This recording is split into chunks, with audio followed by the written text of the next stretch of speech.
Hey everybody, thanks for tuning in to the Arkansas Soybean Promotion Board's Soybean Podcast.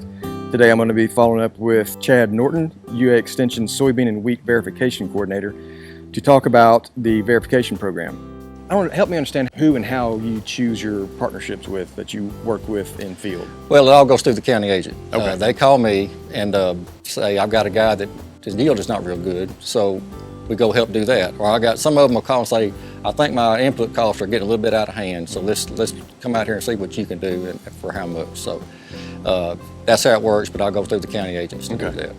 So you cover everything from entomology to irrigation to soil fertility, science, all of it. We control the whole thing from one end to the other. Okay. From the time it comes out of the bag till it goes in the combine. Well, 2020, I think it's the 37th or 38th year of the program we've had continuous in Arkansas. Changes her time, we include a little more newer technology. We've gotten into the soil moisture sensors in the last couple of years, which gives us, hour by hour readings on how much moisture we have in the soil. It sends it to our phone, so we have, we can look at it and I can call them up and say, all right guys, 2 or 3 days we may need to water. So that's been the newest thing that we've had. Some of the new herbicide technologies, the enlist beans, the extend beans, things like that, and some new ones that are coming out, trying those new technologies on farms, and they're working pretty good. So you still cover Southeast? Yes, yeah. I cover all south of I-40 and then down I-30, Texarkana, the Red River bottoms, and then through there. So moisture sensors, are making any progress in those becoming sort of...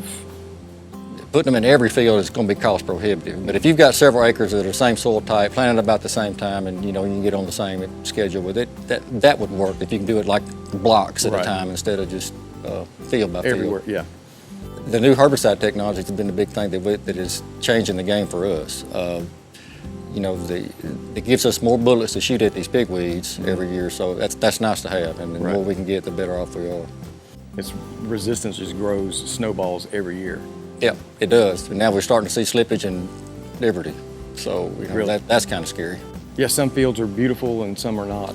Well, actually, the crop across the state looked really good this year. But, we had fantastic springs. I had great luck with all of my soil-applied herbicides as far as getting them down and getting them activated by rainfall. Pigweed control for my fields this year was excellent. I can't say that I had one field that really got away from me. It was very good, very easy. And just got timely rains. I've got a couple of fields that are going to yield really well that I've got 2 irrigations in, and it's just been one of those years that the rains have come at a good time. Now, Hurricane Laura was nice to us, but for other than that, it's been a really, really good summer. Any pest issues come in with Laura? I've had one field down in southwest Arkansas in Lafayette County that I had to treat red-banded stink bugs in earlier. They got blown in? Yeah. And other than that, I've had one field in Arkansas County that I treated for bollworms. That's another new technology we got. We got these viruses now that are very specific. To the bollworm, right. To the bollworm, and I've used it for 3 years now, and I've had fantastic luck with it. And I'm talking about 35, 42 days residual on it. It works great. And affordable. Oh yes, it's very cheap, like $5 an acre. Right. I mean, it is very, very inexpensive. Yeah, that's turning nature sort of on its head and letting it work and do its thing. Yeah, that's right. Introduce a virus to a pest.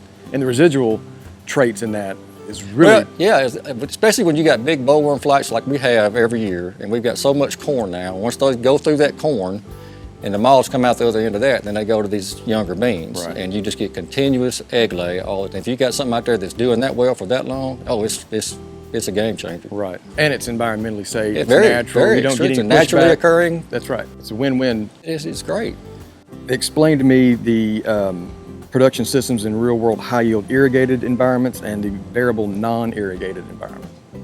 Well, you're getting rid of a variable that you can't control. I mean, if you get a lot of rain, then it's fantastic, but normally we don't. So, I mean, you're taking a variable out that is yield limiting.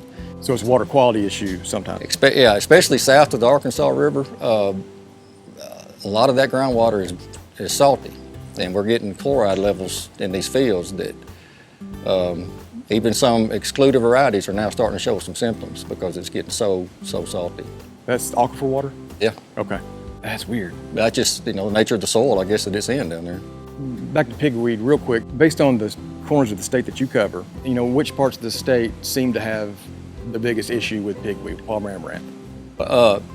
By far, northeast, West Memphis and up through Mississippi County and up through there is where we have the biggest problem right now that's where the PPO resistance started, and that's where we're starting to see the Liberty slippage. Now, in my part of the state, I've not seen that yet. I've used Liberty a bunch this year and had great luck with it. It worked great for me. So that's part of the states where we seem to have the biggest issues that keep coming as far as these palmer amaranths. It's a very prolific seed maker.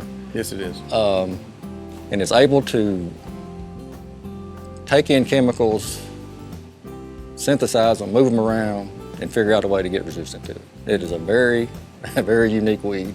It's the only thing it doesn't do yet is fly and attack you. Well, not yet.